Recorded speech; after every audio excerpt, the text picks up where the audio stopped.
You are listening to Girls, Ghosts, Ghouls, a podcast where three women discuss horror movies from the silent era through the 1970s. You can find us on Facebook, Instagram, YouTube, and Spotify, and Anchor. Timely, topical, terrifying. Well, good evening and welcome again to another episode of Girls, Ghosts, Ghouls.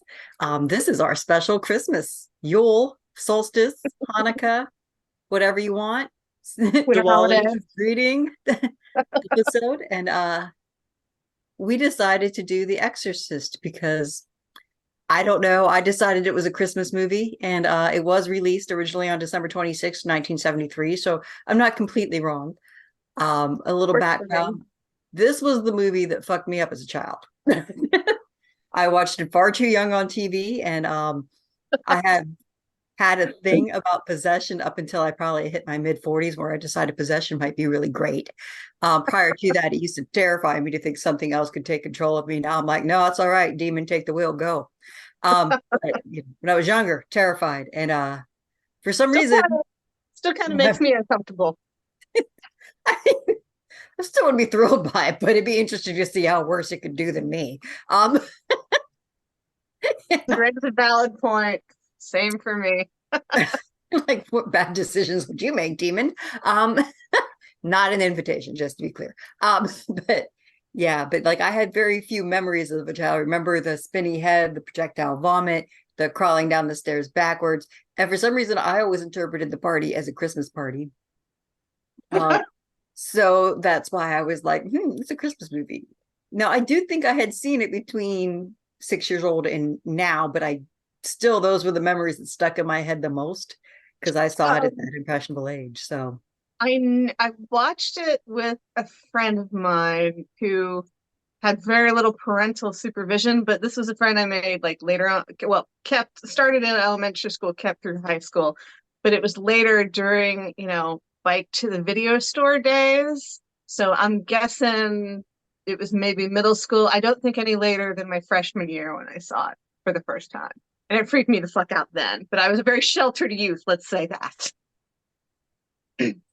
I will freely admit that while a lot of times what I watched was monitored, what I read was not. And I picked up the book at a very young age. And so I actually read it before I watched it. And came into it already in love with priests. I am not Catholic. I need to just really quickly specify that I was raised very like Methodist, Baptist. There's no Catholicism in my world. Priests, just for whatever reason, I have a problem. And this is why. Father Karras is absolutely 100% why I have a priest problem. Done. I was raised Catholic and I do not have that priest problem, but go ahead. Yeah, I'm Lutheran, which is like Catholic light, but and depending on where you go, there was one church I went to here in town that they were very more formal than I was used to, and I'm like, what is all this bowing and crossing stuff? Am I in the wrong building? But yeah, I don't have a priest thing either. So it doesn't make sense, but it's there. Don't be alone. People have it. It's okay. There's the thorn priests, film priests. There's never been a real life priest, but film priests, multiple film priests have been something of an idolation for me. So if we go by Pornhub, it's pretty normal. True. I feel absolved. Thank you. When you actually meet real ones, not so much, but most of them are always way older. I think there was only one priest I would say that was like possibly a little younger than my parents when I was growing up. And it just doesn't do it for me because, well, of course, also at that time, we're looking at 80s and 90s, all the stuff was coming out about them, molesting children and stuff like that. So it definitely skews your vision when you're raised in that world and you're like, I used to do theater with a priest named Father Bill. Like I did Hello Dolly with Father Bill. He was straight up a priest, but he was in the theater system in Newark. So, yeah, I have a really funny story about Father Bill, but I'm not going to tell it on this podcast. But there's a very funny story with Father Bill. and me getting caught in my own skirt. So We can talk to a story over drinks. Talk later on that one. Meanwhile, yeah. Meanwhile, that's a whole different I read podcast. the book before I ever saw the film. So when I finally did see the film, it was still very, very scary, but I kind of knew what to expect. Like, I came into it with an expectation. So it wasn't as scary, I think, for me as it was for people who came into it blind. I can't even imagine like the 1973 audiences seeing this with no warning about what was about to happen if they hadn't read the book or whatever. Because it's still super scary. Super scary. So, but yeah, that is my history. I read the book before I ever saw the film, and I saw the film probably, I'm gonna say I was probably, yeah, like late teens when I saw it, because I would have rented it as well. Probably a 5 for 5 for 5. I've talked about this before in video varieties in New York, Ohio. Um, so it would have been one of those where we just rented it and watched a whole bunch of stuff all at once. It may have been on a bill with the Candyman and something else. Who knows what I was watching at that time, I because still we need just to watch rented a that. bunch. Yeah, it was maybe 7. It was like 7 or 8. I was really young when I watched it. I don't know how. I actually have a memory of like parents being in the room, so I don't know. I have no idea if they just weren't paying attention or if they wandered off and let us watch the TV. It was on television, so it was supposed to be, It was obviously. probably chopped out of hell if it was on I'm TV. sure, but I'm like, obviously they edited out the, fuck me Yes, Jesus, and yes. your mother We- sucks cocks, and like all that. Yeah, but the spinny head and the spit, yeah, happened in the, yeah. I don't know how, I don't know why, but we know that I was kind of like product of Gen X negligent parenthood I being was so, gonna say latchkey kids, man, latchkey yeah, kids. just Well, and kind of, also like my mom would like be in the room while watching things that I know I should not have seen. Dirty Harry movies and shit. Like, no. Like, why is a 5-year-old watching Dirty Harry? That shouldn't happen, but I I would was. get sent out of the room, yes, you had go parents that upstairs and parents read. hid. Yeah, Awesome we for had you. parents that just made sure that we didn't. Well, they did their best. They sort of tried to make. They gave us survival skills, so they would hope that we wouldn't die. It wasn't even. Yeah, my mom was aware if I got like really super upset, Yeah. but other than that, she was just like, well, if she's not reacting, maybe she doesn't know what's happening. But did it kill you? No, that is that. That's how. If you didn't die, didn't lose a limb, you're doing good. So yeah. But yeah, way too young. And so Betsy, you read the book. So I'm going to come to some things later that I like have to sort out where I'm still like not quite sure how they fit in. But and you can correct this. I heard that actually it follows the book, only what William Friedkin did was he just cut out parts and just kind of that he thought weren't that super relevant and just kept Yeah. it that way. And so that it was following the book, but not exactly because he edited the book effectively and made the movie. Yeah, basically he took out exposition and took it down to like the brass tacks, really. Like it's the same story. There's just more like backstory for a lot of things. So Than it's kind of like we're seeing the plot outline. yeah, yeah. Basically, he took it down to where it was the most of what it was. And everything that was cut, nothing that was cut was so like, oh my God, I'm so sad that's not there. I think there may have been a couple things that were like, just it was too much for them to have it. Like, this would have been too much to do. So we're going to cut this little bit because it would be really hard to film, or we just don't have the budget for it, or whatever. But nothing so super relevant. Almost everything is there that you would want to be there on the page.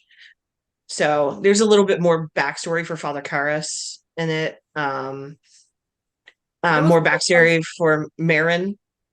Yeah, I kind of figured that too.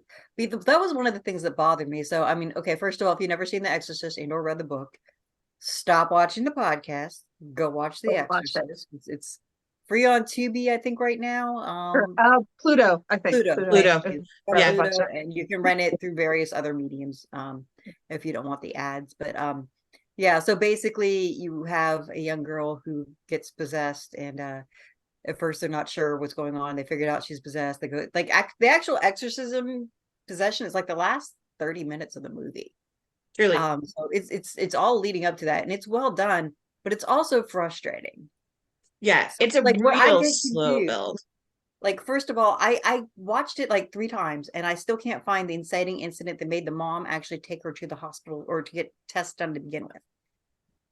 Like I I don't know, think it like was the flailing on the bed and the bed rising and shaking. no, Is when that it finally happened did. after.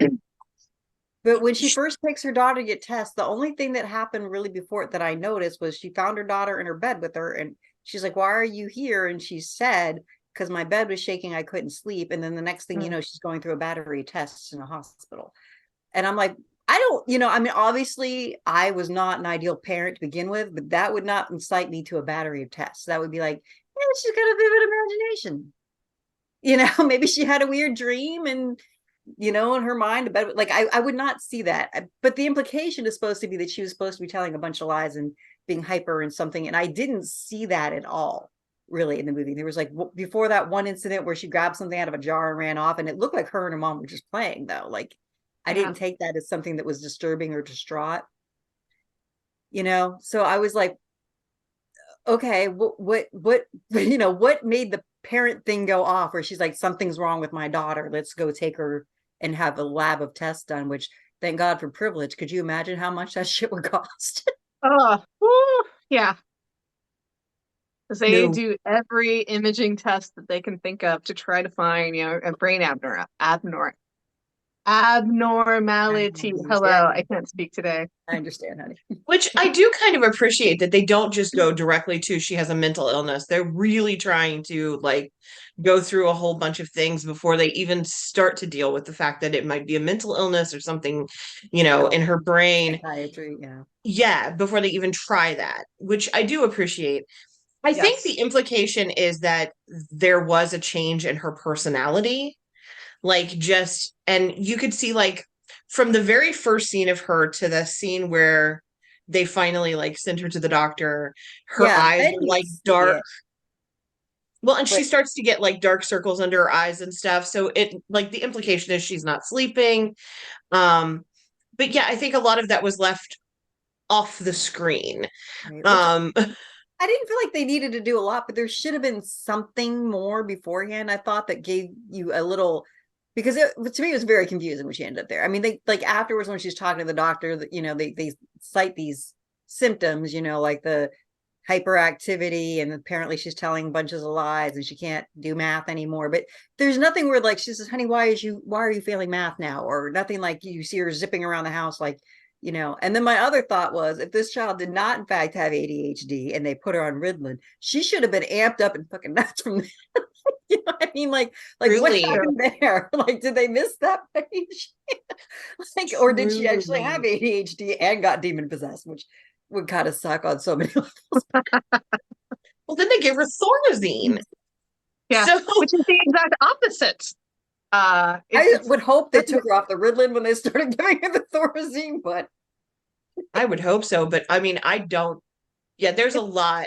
I it's think my there is a understanding that's a pretty heavy duty drug, you know? it's, yeah, it's for schizophrenia, and the way that it treated schizophrenia is mostly it just shut you down. yeah, knocked Like you it out, hooked you up. it literally just zonked you out. It was like one time for anxiety they gave me Ativan, which Ativan is awesome. Ativan just knocks you out within about 10 minutes, you're asleep. So Yeah. yeah, you're not anxious anymore, you're sleeping. So Thorazine worked in much the same way. You're not schizophrenic anymore because you're asleep. I knew it was heavily sedate, had a heavily sedative effect. Yeah, Yeah, and that's it's a sedative. So that's what it does. It just keeps you pretty low, very low. But yeah, the that things that they tried were wild. But yeah, there really wasn't, they didn't really establish that necessarily. We didn't get to see her change from being like a happy-go-lucky little girl to someone who was having problems. yeah, there was no Unless you midpoint. It went from okay So, to what the fuck. from our perspective, it really did Yeah. go 0 to 60.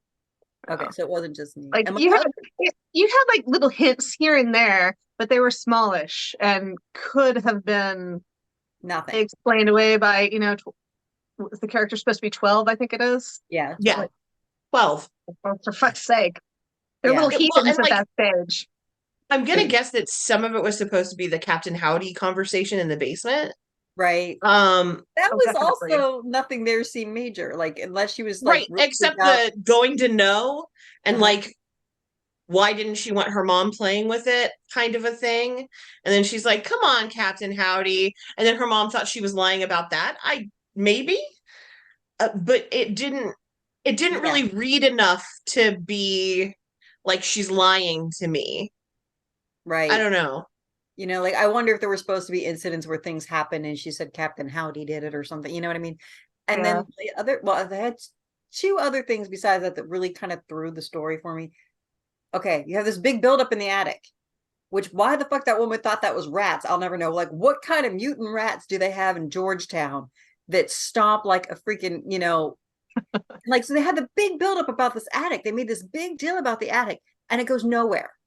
Like, was there something about the attic in the book? Is that where like the demon was supposed to live? Like, and it came down from the, like, was there an artifact in the attic? What, like, or was it just, something weird's going in the house? This it was something's weird's going on in the house. It's just another like side effect of whatever is happening in the house. Okay, it was like a red herring to me. I'm like, okay, so why is this here? Why even bring it up? Like, you know, the Ouija I think board it could was do that. I think part of it was to try and show us that it's not just in Reagan's head. Because up Fair. until that point, everything has been in her head.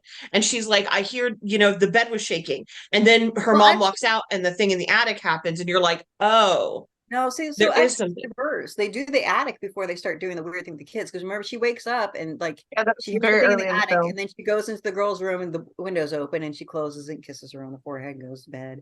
And then, then she goes down in the morning and starts talking about, hey, there's rats in the attic. And it's like later on you have the I'm in your bed because the bed shake my bed was shaking, Captain Howdy, all That's happened. true.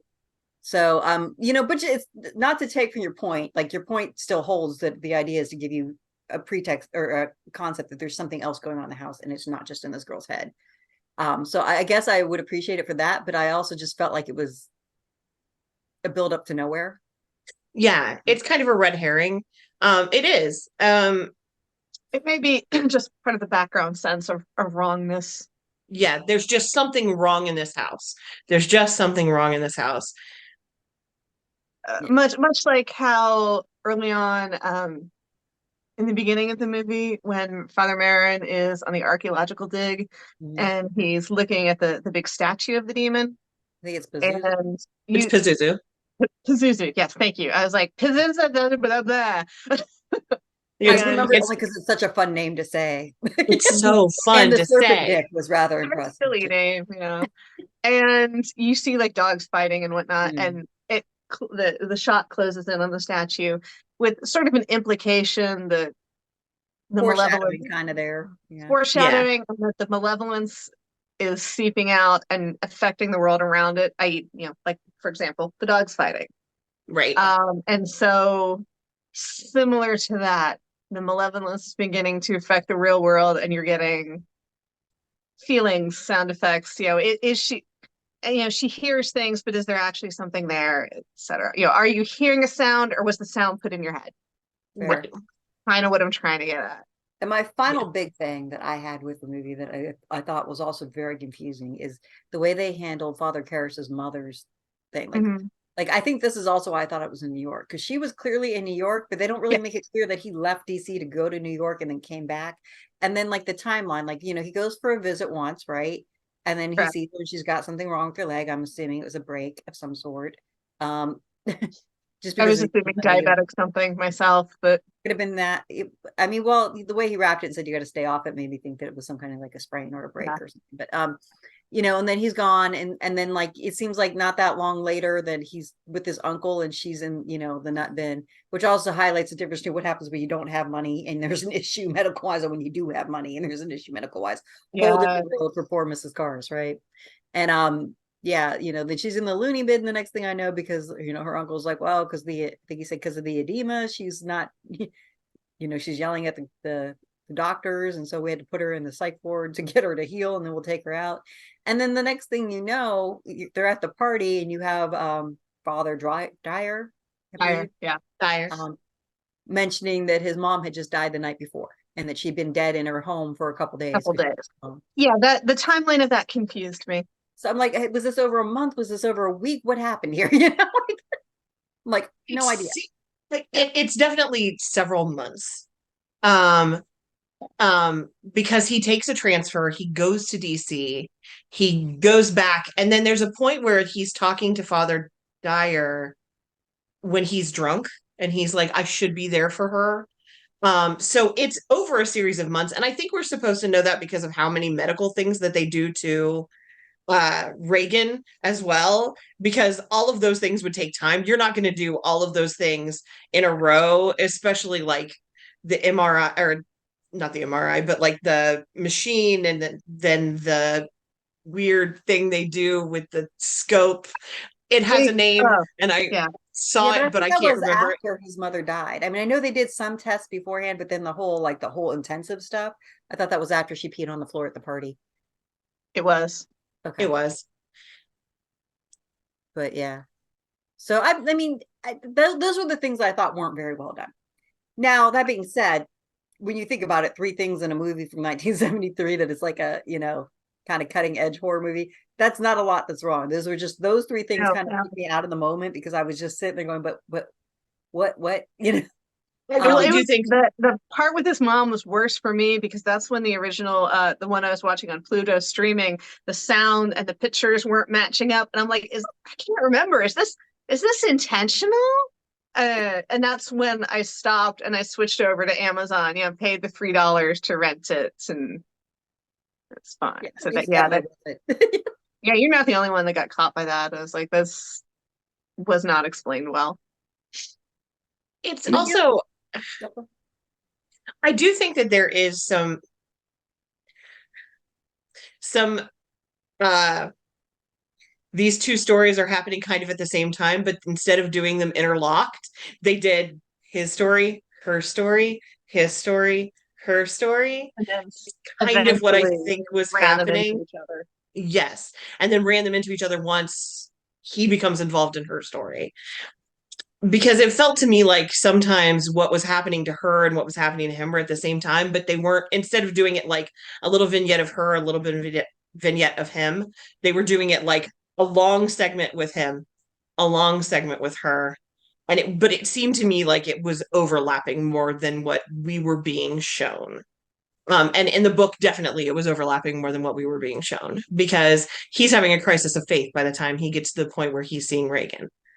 Oh yeah. Um, which they Hard to established in believe. here, he was definitely having a crisis of faith, but it's more like it's so much more obvious that he's having a crisis of faith by the time that he sees Reagan in the book. So it's all kind of happening at the same time, Yeah. timeline wise.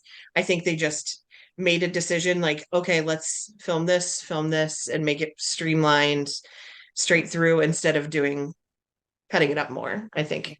Well, I But mean, to be fair, it's hard to do. I mean, you know what I mean, to get that synced in that in a really well, like this is weird, but like The Witcher season one actually did it well, except for the difficulty with The Witcher was you weren't really sure that you were syncing out of time, but they right. synced up the two storylines pretty well, and Mm-hmm. between Siri and I only bring that up because like that's the only time I've seen that done really well. I've never Right. seen it done really well outside of it. So I mean, like I don't know that freaking made a bad call doing it the way he did. He might have done it well enough. He should have just put little like my only there should have been some kind of markers or time where he, like he could have tied it in here or there better. I don't know, since he had done it separately or, that was it. It just seemed too dissonant, I guess, is really what I'm thinking about. But But certainly every back to your point, everything else was done very well. like I mean, Out even of his so many of the movies that we've done, there are very few. I don't know that I've ever been actually scared by any of them, but this one rose the hair on the back of my neck. oh yeah. It's And still, that's an accomplishment. yeah, it's still a scary film. It just is. It's still really, really scary. yeah, but not like I don't know. It was eerie to me more than scary, if that makes Mhm. sense. And I'm not, and No, I don't that think that's him. I yeah. think it's because I had held it up to such a high standard of fear for so Mhm. long, having seen it so young that when I have been watching it over and over again, it got to the point where, I mean, it's now the point where I'm like, oh, this was not as terrifying as I recall. And when you have that level in your head, there's nothing that's going to reach that. You know Yeah. what I mean? So I'm Oh it's no. still, like, I mean, and that's just me. Like that's just who I am now because of how terrified I was as a child. I'm fairly certain this was only the second time I've seen it. I'm not sure this might. So I feel like I had to have seen it at least another time because, like I said, when I was a child, I saw the TV version, and I distinctly remember lines like "Your mother sucks cock in hell," and I'm sure I didn't see that as a child. So I must have watched it sometime in between two, or at least partially. Maybe I watched it like this because I was still infected by it, but affected by it. But like, yeah, but this probably was only the third, fourth, fifth because I watched it 3 times. You know, and I wrote this in this little section, but yeah, but what I did love, which is funny because that was Friedkin's call, that him keeping that opening archaeology scene in northern Yep. Iraq. Like part of me loves it just because they actually filmed an actual dig that was Yeah, happening at yeah. the time. And I loved his explanation in the documentary because, a point of fact, Leap of Faith, an Exorcist story documentary. Basically, it's like 2 hours of the director sitting down with an interviewer, and I urge people to watch it. And that was one of the things he said. He says, back in the 70s, you didn't have all the CG and everything. If you wanted to shoot a dig, you had to go to the dig. So I mean, it's awesome because you have this dig Yeah. now in the historical record in a movie, and I Yeah. love that. I love that so much. Yeah. And then Max von Sydow is just seamlessly integrated. Amazing. Happened to be a Yeah. German dig anyway, so it works out perfectly for me. Yeah.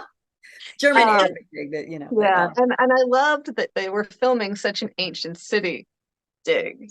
Now, Yeah. Nineveh, one of the cities in old pre-Christianity. Babylon tales, one of the Yeah. cities mentioned in the Old Testament, which has so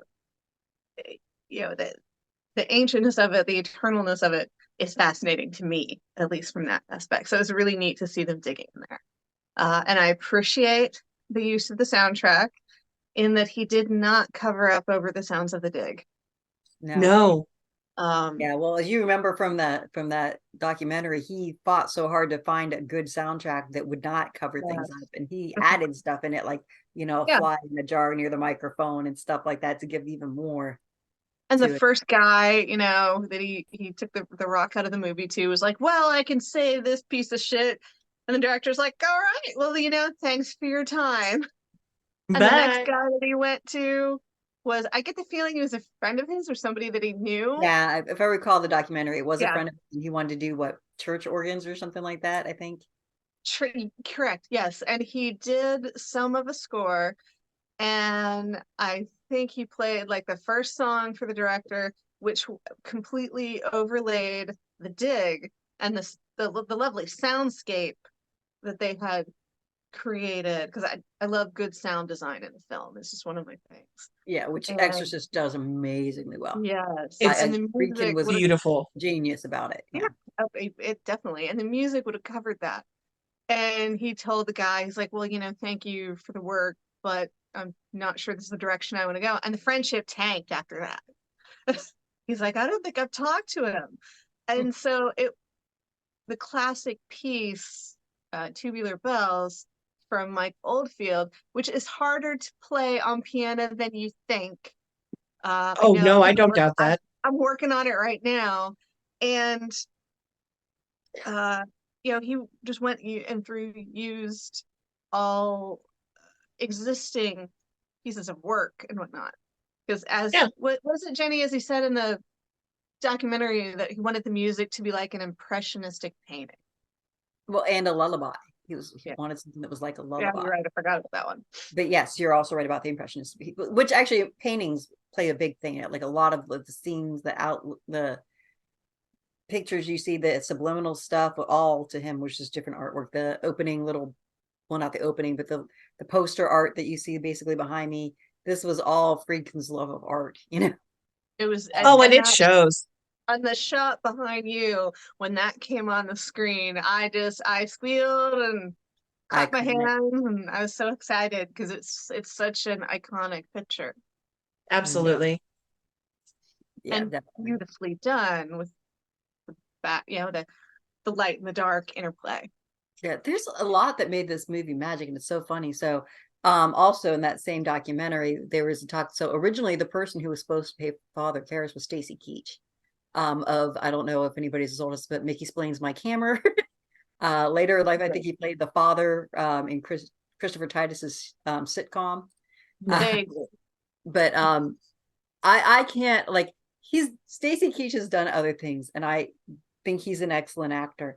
I don't recall any of the stuff mostly because I grew up on Mickey Splains Mike Hammer, and so that's what I remember. And like an episode of Tales from the Crypt that he was in that involved balding. But so I could not, and like they showed pictures in this documentary of him like dressed up in a monk's robe, obviously playing something, and I just like I can't see it. I No. cannot see it. And the way Jason Miller got the role was I can't remember why, but for some reason William Friedkin sent the book to Jason Miller, who read it, and I think it had to do with the fact that he'd seen like a movie that or a play that Jason Miller The had wrote and championship directed. season was the play, Yeah. I think. Yeah. I remember correctly. And you know, and it turns out so Jason Miller had been going to school to become a priest, and he dropped out because he had his crisis of faith, and he just decided this is not where he was going with it.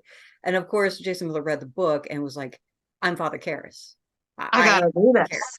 Yeah. And he, you know, reached out to him. Friedkin's like, "You got to let me play this." He's like, "I am Father Karras." And you know, Friedkin's like, "Well, you can't because we already signed Stacy Keach. So tough luck. Sorry, you're not Father Karras." He's like, "No, you don't understand. I'm Father Karras. I am. Screen test me, screen test me." He's like, "All right, you know what? You pay to come out here. We'll screen test you." And you know, and like when William Friedkin's like, Hounded just gonna him. send him home with a little reel so he had something so he can, you know, get it out of his system. He's like, you know, but then they did the screen test, and he's like, "Fuck, he is Father Karras."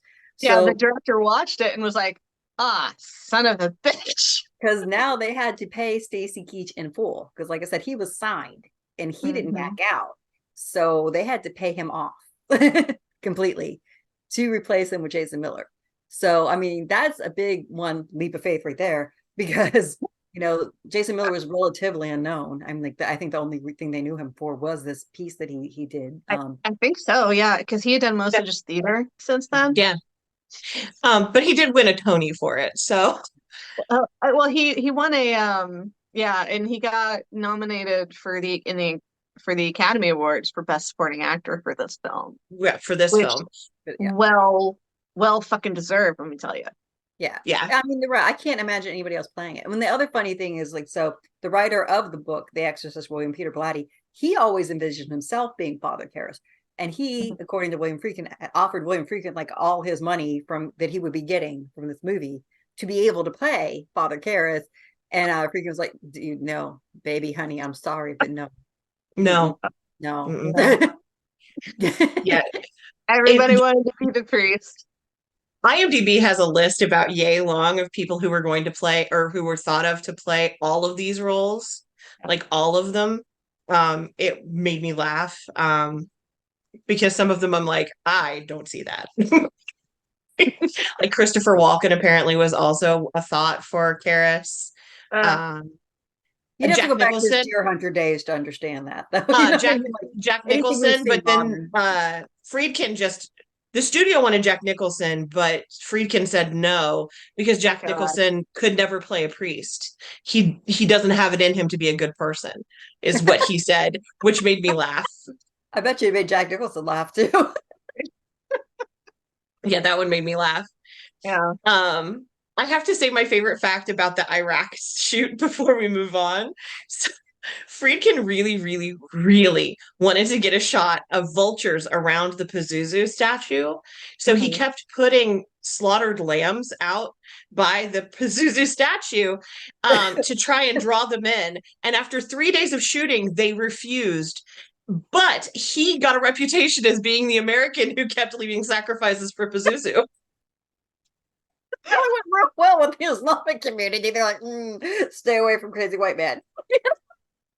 That made me laugh so hard. I was like, yeah, that's scams. All right. Either get you like, oh my God, yeah, that person's crazy, leave him the fuck alone. That would either get you that or that person's crazy, shoot him now. It's because I'm surprised nobody assassinated him, but they probably all went with the stay away. The crazy rich American. Because no. Wondering about that myself, honestly. I'm like, I'm just gonna say it's a bad plan to do that. Bless you. I mean, I guess in a way, it's not necessarily a bad plan because you're bribing the demon to. Yeah, I mean, you're trying. He was If just trying to get some vultures. I mean, at least Pazuzu, if he's going to erupt, is not going to be mad at you because you gave him some food. But Right? but and didn't ask anything of him besides vultures, which you didn't provide. So there you go. No, I love that. That is so crazy. That's That one made me wild. laugh really hard. So I was like, oh, that is an amazing fact. Hold on. I'm But that speaks a gonna lot to keep that William one Friedkin. forever. So, like, I think Friedkin. Sorry, I'm probably mispronouncing. I I don't think know. he's genuinely an asshole in my opinion. Yeah, Probably. my And son because of things like, well, to the the use. board that they put under Linda Blair, that scene where she's like violently being nearly broke her back. I It thought it Why did. would I you do thought that to it a did. child? It may have. It did break her back. It fractured her spine. Yeah. It's a child. What are you doing? He Yeah. admired another director that was firing off like during the filming of Anne Frank, the Diary of Anne Frank, would fire off a gun to like make people nervous when sirens went by. And okay, here's the thing: in the documentary, Freakin keeps saying, "Yeah, he fired off a rifle." They show a picture; it's clearly a handgun. Okay, so one, this man does not know the difference between a rifle and a handgun, and he's talking about how he fired off one on his own set to startle his own people. I'm like, okay, first of all, you don't know the difference between a rifle and a handgun, and you're fucking around with it. No, Apparently he did it to Jason Miller, and Miller was not not amused. happy. Yeah, Miller was pissed. Yeah. It's supposed to be right by Yeah. his ear too. So I'm like, you want your actor to Yeah. be deaf? That's Uh, what makes your actor deaf. You know. just based on what I was reading on IMDb, it doesn't sound like these two people got along incredibly well. Uh, Well, because he sounds like he was a dick. Like, you're responsible. And he's like, even in his own, document, he was like, yeah, I don't think you can really get away with doing this stuff like that. No, you shouldn't have been doing stuff like that in the 70s either. well, Firing off a there live were handgun by somebody's face. Yeah. two major injuries to actresses in this film. One of them is on the film. If the scene where Ellen Burstyn gets thrown across the room, Itch broke her back. Um, and it's the scene that's in the film. So he broke The both of them screaming in that back? she's doing, yeah, she also broke her back. Both of them did. Jesus Christ. So when she got thrown across the room, the scream that she lets out and the pain that she looks like she's in is completely Legit. 100% real. They Oh, wow. used the shot where she like got a fracture in her back, and her back hasn't been the same since. Well, no. Neither is Linda Blair's. No, no, both of them were broken by this film. Literally, not figuratively. Yeah, no, literally broken by this film. There was a milder incident too, where, and one of the things in the end of the movie, there is a priest. I'm not going to give it away. There is a priest matter. giving last rites. Yeah. And amusingly enough, that actor was a real priest. Yeah, he was just a priest. Father O'Malley. And apparently he was having trouble getting the emotion of the shot. And the director is like, do you trust me? Da da da da da. And yeah, okay. Well, bam! And the director slapped him and set him into the scene. Says, go do it. Slapped him across the face to get him into shock for when he went over and did the scene. To all credit, it seemed to have worked. It's not really, I wouldn't recommend it these days, but I wouldn't recommend it ever, but yeah, there you go. But actually, so one of my favorite stories that I'm freaking told about, and I wrote this one to you guys, when Max von Sydow is finally on the scene to do the exorcism, and I banish you by the name of God. He's supposed to be yelling and being very powerful on it. And I guess they did like 5 takes, and Max was just not getting that powerful, wrath of God smiting in there. he And didn't have a fighting voice. and Fredkin was like, "What's going on?" And Max was like, "I guess it's just I don't believe in God, and so this is not working for me." And then William Friedkin was like, "You played Jesus Christ in the greatest story ever told." And Max was like, "Yeah, but I played him as a man, not as a god." And it's funny because while William Friedkin is like conveying the story, you can see the utter look of confusion on William Friedkin's face. Like he is still, as of the filming of that documentary, baffled by this. And I don't know if he's baffled because he's like, okay, but you're an actor, so who cares if you believe in God or not? or if he's Yeah. baffled because he's like, you don't believe in God, you know, like, or if it's a combination thereof. But it's Probably a combination. but it's funny to me. One that I almost wonder if Max von Sydow just wanted to get that out in the open while he was filming, because Maybe. he stepped away for a bit. He's like, well, do it as a man then, and so Max stepped away and came back and got the take that's in the film, which is epic. Yeah. But I just think it's a funny story. It's just, yeah, I don't really believe in God. Well, then act. Which is Yeah. really funny to me. I'm like, okay, so like there had to be a reason why Max did that to begin with, because like you're an actor. It doesn't matter if you believe in God or not. You're just supposed to act like you do. So, One of the things that I read on IMDb is that he was 44. Max von yeah. Sydow was 44. So he thought that he was being asked to read for Father Karras. And then they were like, no, we want you for Marin. And he's like, what? But I'm 44. Like Like America's he supposed to be was very aged. confused. Like he still doesn't understand why they pulled him for that older, but that was absolutely all they wanted him for. They wanted him for the older priest. He did a great job. I mean, Oh, he put the physicality of an older man, and especially in the beginning scenes yeah, that and are the gravitas that he brought with it, and but apparently it was like the makeup was really uncomfortable. What they would do is they would stretch his skin and then lay latex and then put his skin back so that it created realistic wrinkles. But they would like stretch his skin, let it dry, and then put it back. And it took about 3 hours every day that they did this. And it was very uncomfortable for him because it pulled really bad. Um, but I'm like, I mean, he did a great job, but he was literally flummoxed by the fact they wanted him for that role and not for Father Karras. Okay. Which also maybe that was his whole protest. That might be why he did that, because It maybe may there was be. a point that he would be more suited to Father Karras. I don't know. But to your point, this is a great segue. So the makeup is also one of the things that's amazing in this movie. So like literally to me, Max von Sydow in this movie looks like he did when he died. Mm-hmm. Like that's how good the aging process they did on him was. Like they took this man when he was 44 and they actually got his looks to look like he would at 90. Mm-hmm. Like I think if you take a picture of him from this movie and stick it up by a picture like that right before he died, you would be like, damn, what the fuck, makeup people were foreseeing. Yeah. Well, I Oh mean, yeah. it work. And then you think about the injuries and the bruisings. Did you like Mhm. happen to notice how well they were aging up the bruises?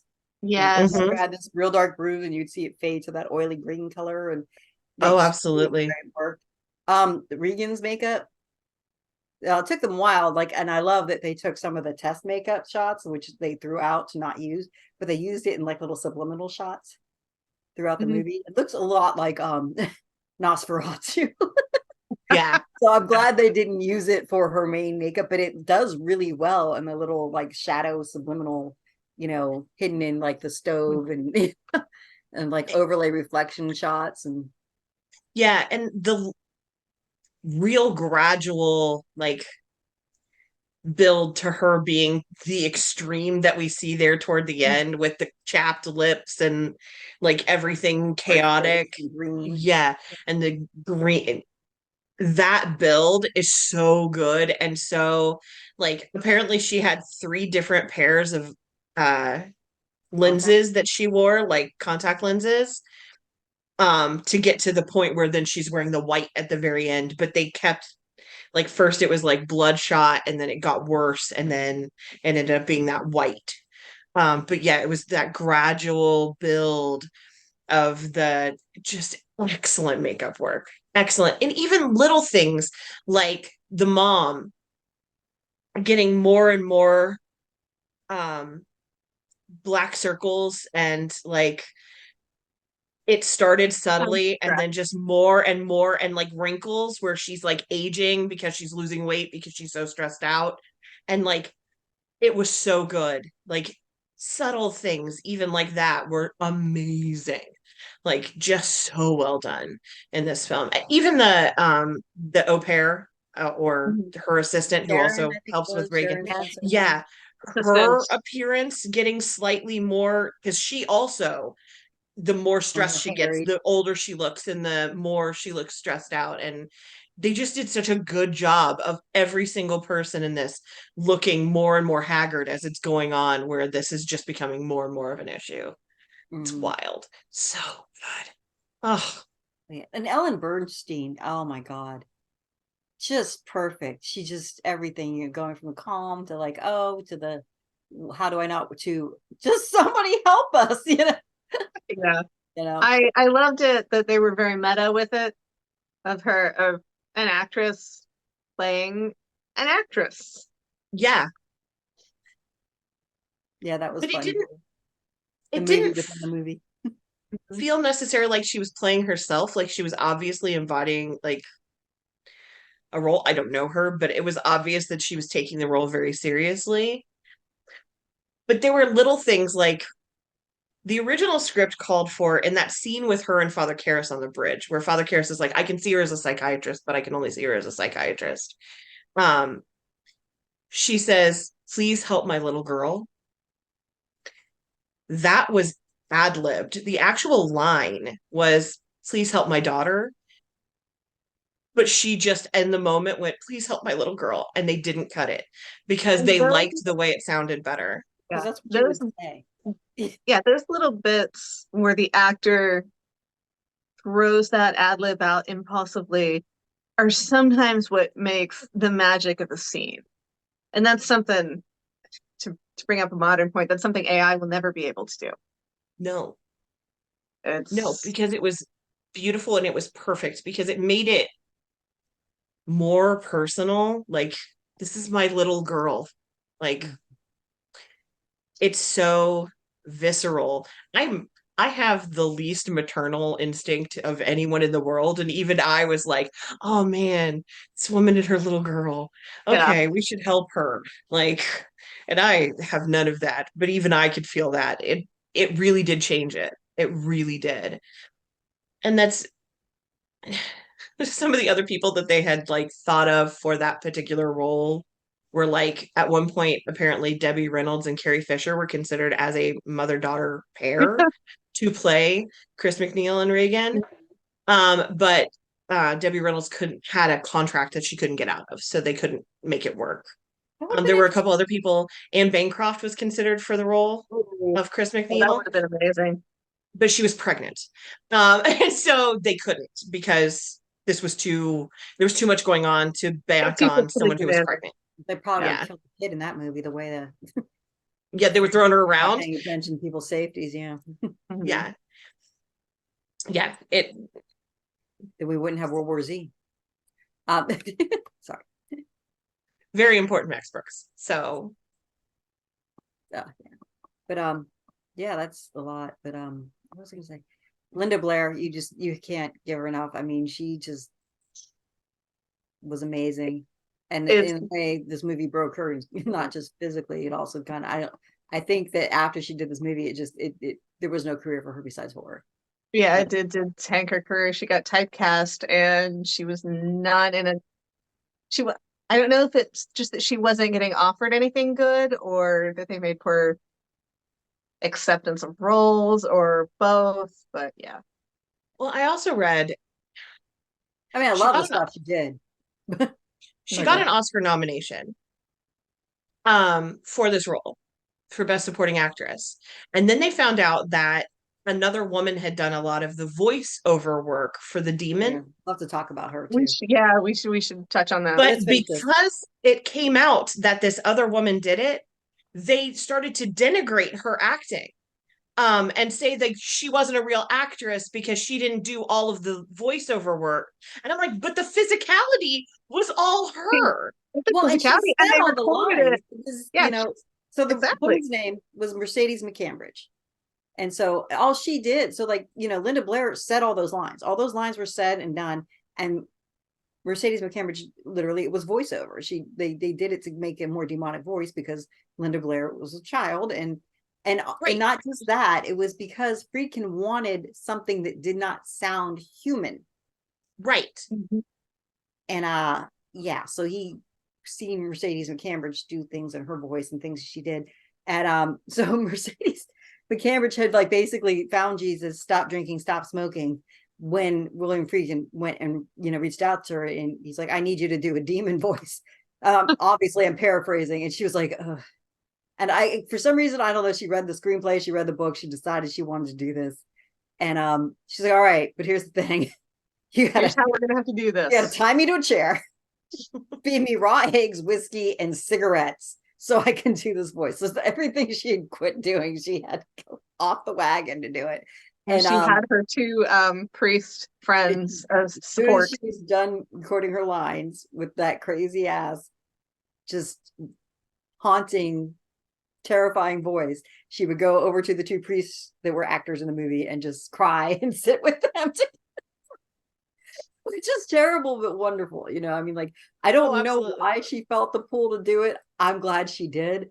The only sad part is I don't think people give her, she's unsung. You just don't hear enough about her, and you don't really think about what she went through to give that piece of art. I mean, that's a lot of sacrifice. I'm making light of it, but the truth is, somebody who, like, swore off alcohol and stopped smoking and all that, and then it's hard to do.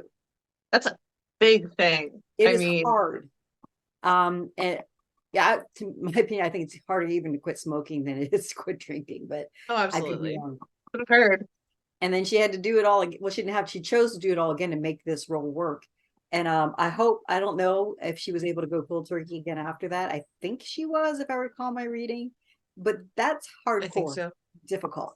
And that is a major commitment to a role.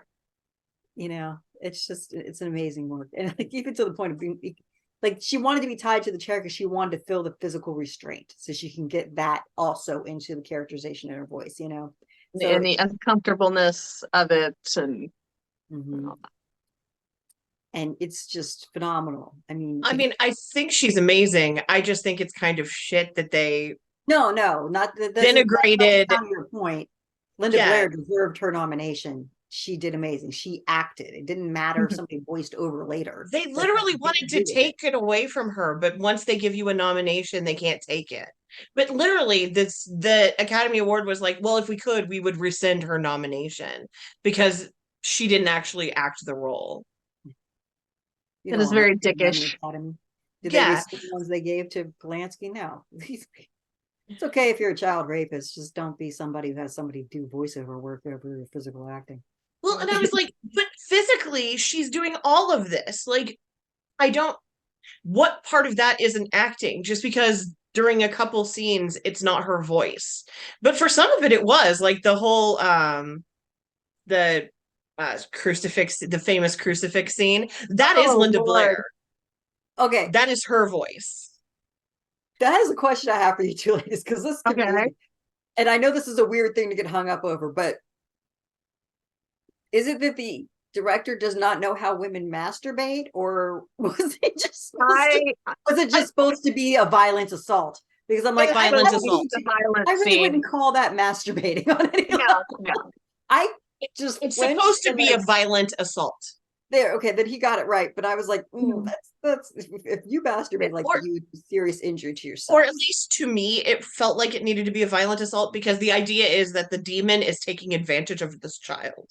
Well, definitely. I mean, regardless of how it happened, it would have been assault. But they keep I think they tone it down when they keep saying she's masturbating with a crucifix. She's not masturbating. She's assaulting herself with a crucifix. Yeah, assaulting herself with a crucifix. Completely. My lady bits are cringing right now. Yeah, that looks so horribly painful on so many levels that and it's so bloody and horrible. I'm like, I mean, she's up in the air like, I'm like, ow, no. The only thing that gives me joy is because at least earlier in this scene, she like grabs one dude by the ball so hard. And I chuckle so hard every time that happens. Because first of all, that psychiatrist just seems like an arrogant asshat. I don't know if he's supposed to come off that way, or if it's just you've spent so much of this film with men in coats in the room that are acting superior, that it just felt really good when the demon just takes him by the balls and throws him. Just like, I admit I giggled a little bit. Pazuzu. This is what you get when you don't take us seriously. I'm pretty sure I looked at Seth and I was like, did she just grab him by the dick? And he's like, yep. And I was like, I think she had full scrotum. I don't think that was dick alone. She was Sorry. I'm fairly certain she had twig and berries in that one. There you go. Yeah. Yikes. Mhm. Also like a few times when she got some of the other doctors that came in the room that were like, and then they kept going, oh no, it's still just, it's like, are you people nuts? Come on, are you playing with now?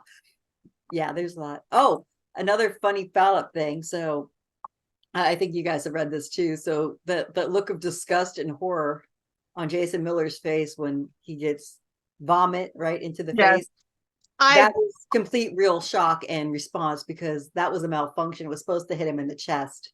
Yeah, and straight in the face. And Jason uh, Miller admits he was pissed. He I was kind of pissed. gagged a little bit at that scene. I'm not gonna lie. I couldn't watch. I had to look away because it's one of my I also, personal. I will Yeah. have yeah, problems. You know. I have problems with that as well. I also thought it was kind of funny. Apparently, Linda Blair really hated peas. And so that scene actually made her throw up a couple times because of Oh, the peas being that close to her face. Poor baby.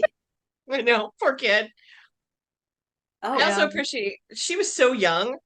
And at one point somebody asked her, like, how do you feel having to say these things? And she was like, oh, I'm not saying them. Reagan is. Nice. I like that categorization. I mean, and legit, she's acting. She's like, that's Yeah. not me. That's my character. Yeah. Of course, her Or mama something. probably didn't let her get away with that. But though I think Yeah. her mom does appear in one of the scenes. She's a nurse in one of the scenes. I forgot which Mhm. one. She is. She is. She Mhm. comes in and says something random and but So yeah, get a little mother in there too. That's neat. I appreciated the intensity that Linda Blair was able to get in her role. And like I said before, it reminds me in a similar way of how you have a young child actor playing this mature, intense role when Kirsten Dunst played Claudia in Interview with a Vampire. Because it's like, how do you tackle this incredibly mature subject material when you're still working with a minor? Now, at least Linda Blair, I think she was 14 when they filmed it. she turned 14 while they were filming it. Okay, all right, thank you. So there was a little bit more there, but it's still a pretty harsh role at times. And And I'm like, wow. there was a fact that it was the uh crucifix scene that then her birthday was that night. They celebrated when they wrapped. Oh my That Lord. was her birthday. That was her 14th birthday. Wow. Happy birthday. Here, do this. Awkward. Yeah, so there you go. But That also, poor girl. From a there was a special couple. effects standpoint, it was done well. I loved how they did it because they had kind of a cutout and part of the body was fake. And Yeah. Oh, the head turning and yeah, they do a lot of yeah, great things every time. And yeah. stuff that they keep mimicking, like the whole her going, bridge position down the stairs. I mean, how many horror movies have since done that? It's just Very much copy so. off of that. So many. Hell, Anything that um, has anything demonic or possession, they put that in there. The heads. Mhm. uh, Yeah. I watched an episode of Doctor Who this weekend where it happened with a character in Doctor Who. He just bent over backwards, and that's how you knew he was wrong. Mhm. Um, it, it is a common trope now for there's something wrong. It's Yeah. kind of like how George Romero set the scene for zombie lore, or the Right. Wolfman set it for Yeah. uh, werewolves. Yeah. Yeah, this definitely set a precedent for what would be exorcism style movies to come. Yeah. Well, even Um, Mercedes Cambridge's voice work, like that's another mhm. thing that they try to replicate with, the gritty, deep throat sounding, Mhm. demons. It's all from this. This is Yeah. it.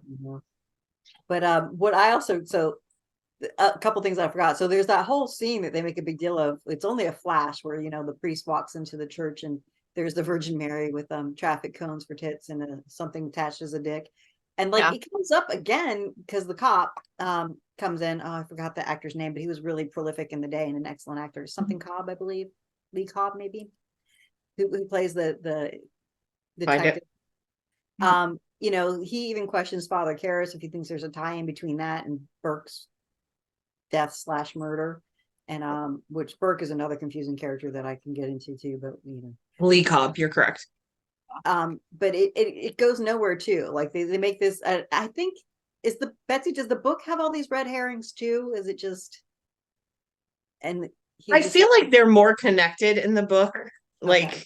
all of this is kind of more connected because a lot of it is supposed to be building up the fact that Father Merrin has dealt with this particular demon before.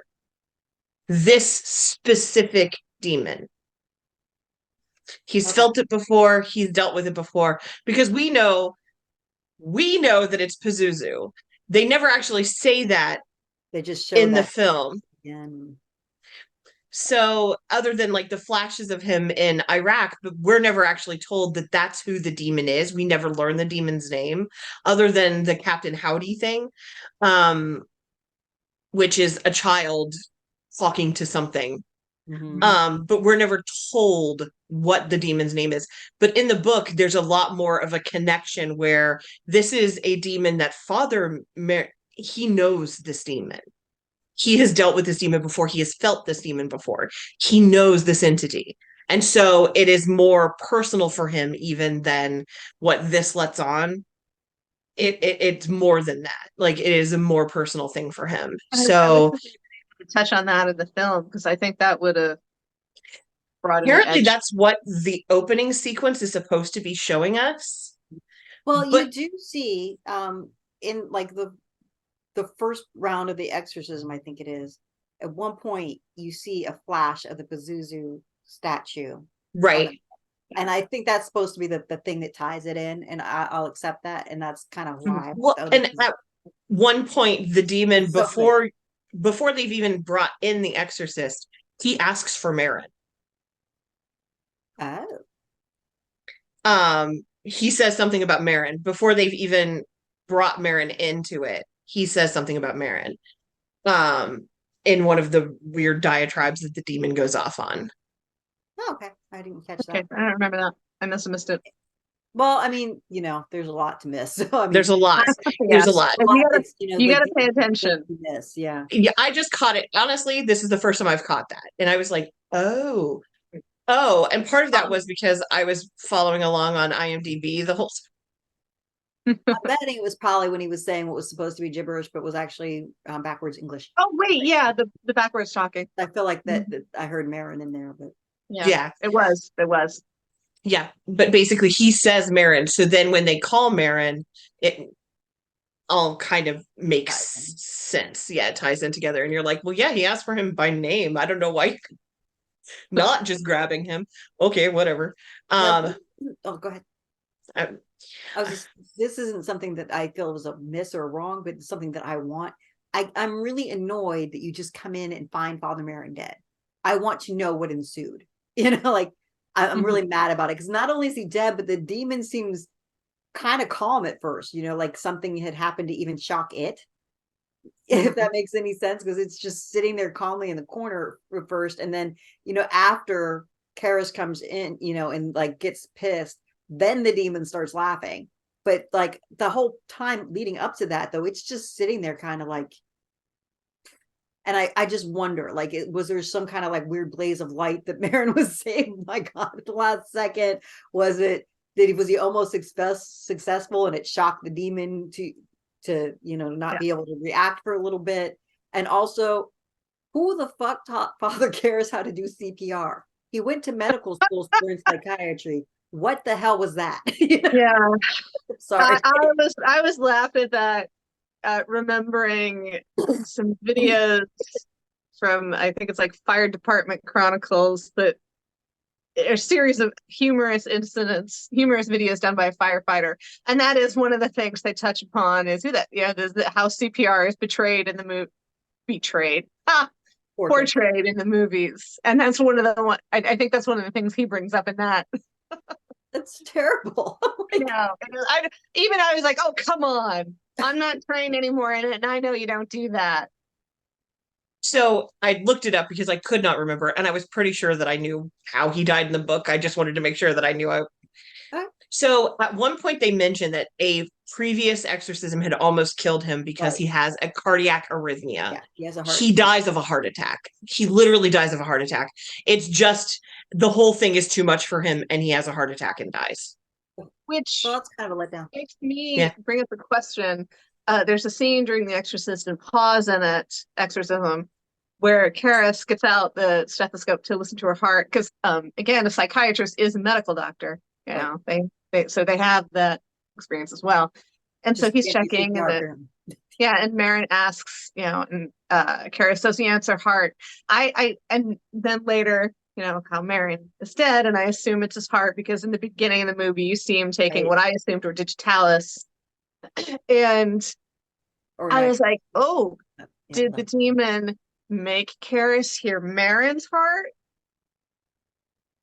Who knows?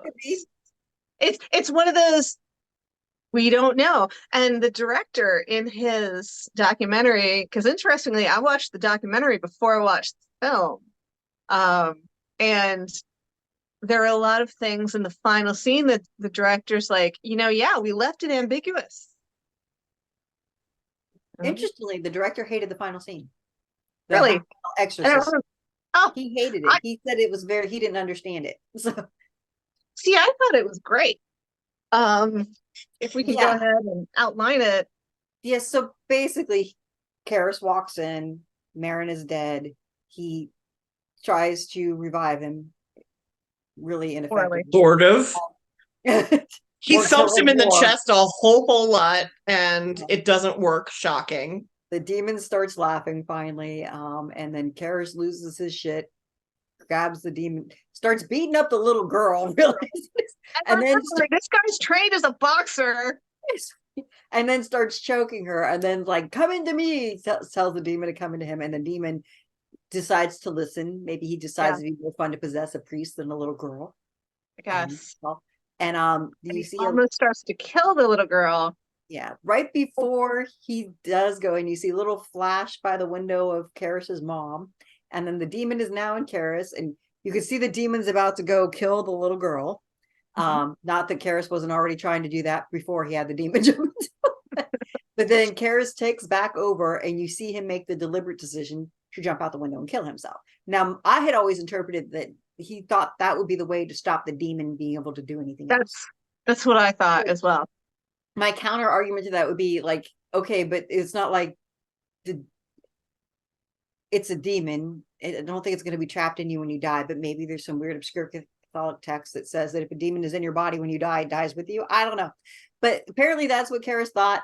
And so he did it. And the reason why Friedkin had an issue with it, because I would assume Friedkin was probably Catholic, is that, to Catholics, suicide is a mortal sin. So to Friedkin, his argument about this is it makes no sense because why would the demon listen and jump into you? And two, why, as a priest, would you decide to commit a mortal sin and kill yourself after that? So that's why he found it confusing. I thought of it more of a sacrifice, that he was trying to die and take the demon with him. And so that's why I never had an issue with the ending. No, I never had an issue with the ending either. And then my other thought is, okay, so looking at it in a different way, maybe the demon wanted to make him commit suicide because he was a priest. And then it just happened that he didn't die right away and therefore was able to be given his last rites and confess. Just to go into, Friedkin was not Catholic. Okay. He was Jewish. Now, thank you. He considered becoming Catholic after this because it affected him so heavily. He started to believe in demons and stuff, which he had never believed in before. But one of my favorite stories is that he went to a Catholic church and did communion. He didn't realize you weren't supposed to. And so he took communion, and one of the priests who was on site was like, so they called the church that he went to, and the priest who had given him the communion was like, oh, I don't think it'll hurt him. Well, no. It won't. Okay. It just made me laugh. I was like, I love that was the priest's response. The priest is like, I mean, it happens, dude. Like, I don't think it's gonna kill him. Yeah, I we think could go he'll be into the whole fine. diatribe of reasons why you're supposedly not allowed to receive communion. One of the There are like a sacraments. gazillion reasons. There's so Yeah, many.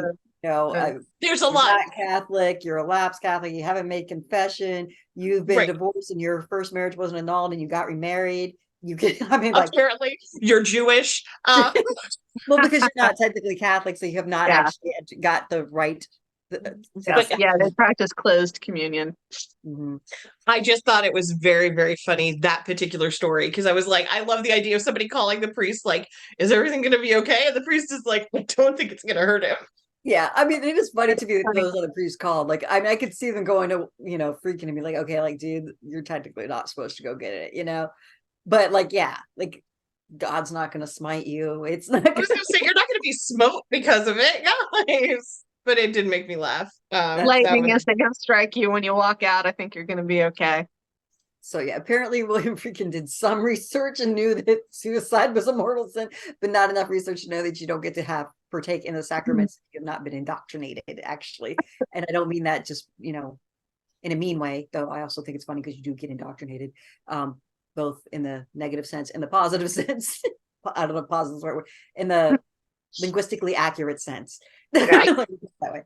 But yeah, so you have to go through the whole thing. You got to go through your baptism, your confirmation, your well, yeah, actually, it's there's, baptism, and then I think it's confession, then it's communion, then it's confirmation, then I think it's marriage, and then it's like holy rites. I think yeah, it's a whole bunch of stuff, whole bunch. there's It's not seven. I don't super know what all easy, they are, but not yeah, super easy to just convert to Catholicism. you and you can be born into it much easier. But I don't recommend it anyway. But you do you. It's a Yep. nice background to learn about other religions because it's stole from everybody else. But all its holidays, most of its things, it's just anyhow. We probably don't need me to go into my diatribe about that, but yeah. So Well, then honestly, that was a pretty common thing. Everybody did it. This is the Um, best way to be like, hey, we're cool too. Um, I do have to share that one of another favorite story from IMDb. Thank you, IMDb. This film has so many stories around it.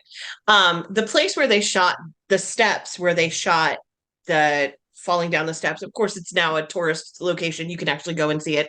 It's It is. 75 I steps. should have taken that tour when I was in DC in 22. Well, apparently it was close to Georgetown, and some of the students had the apartments around it.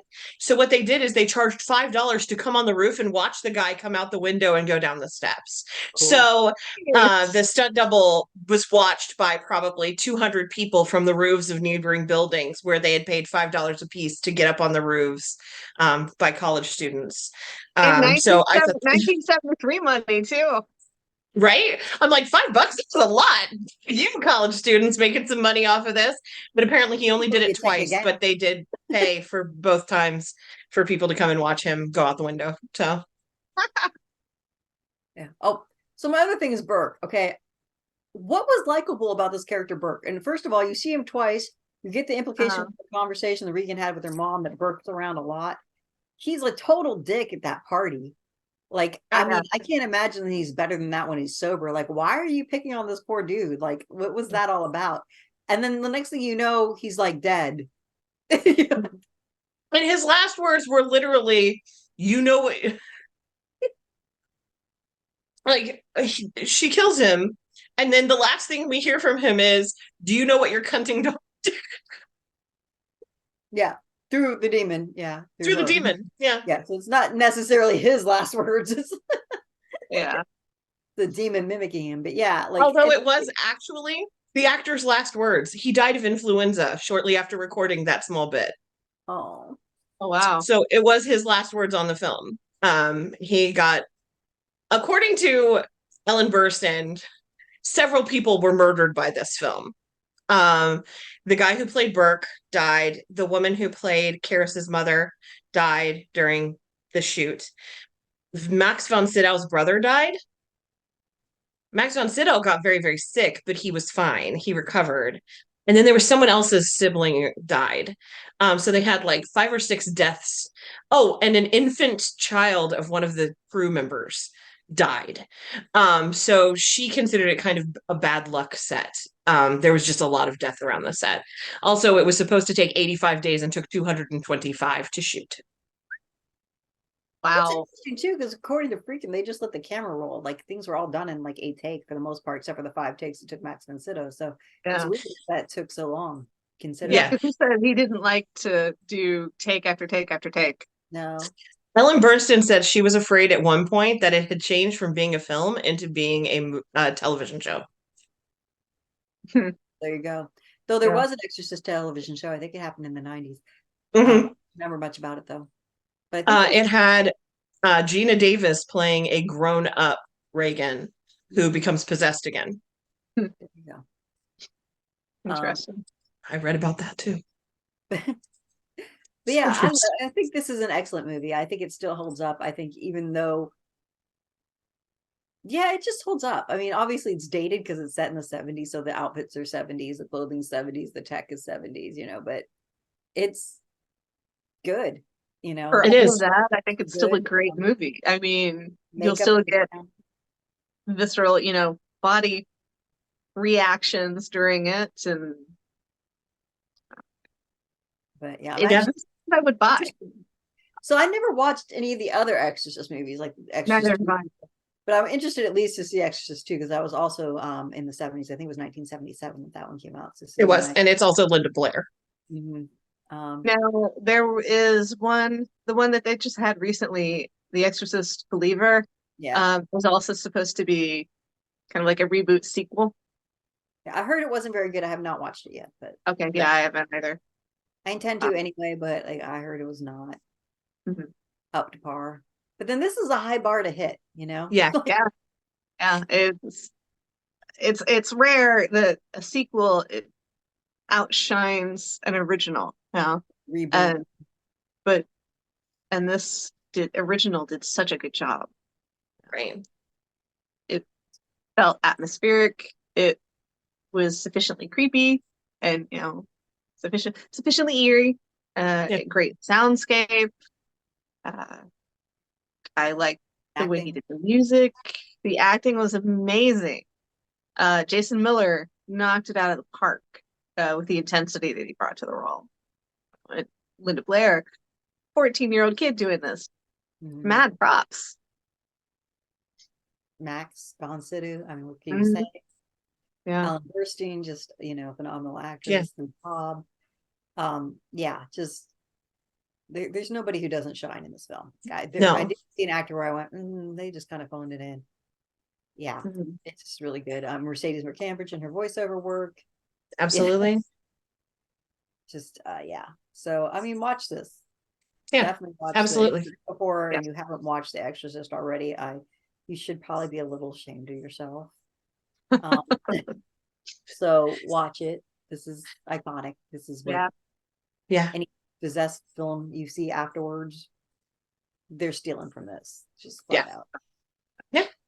This is a seminal possession film in the way Night of the Living Dead was the seminal zombie movie.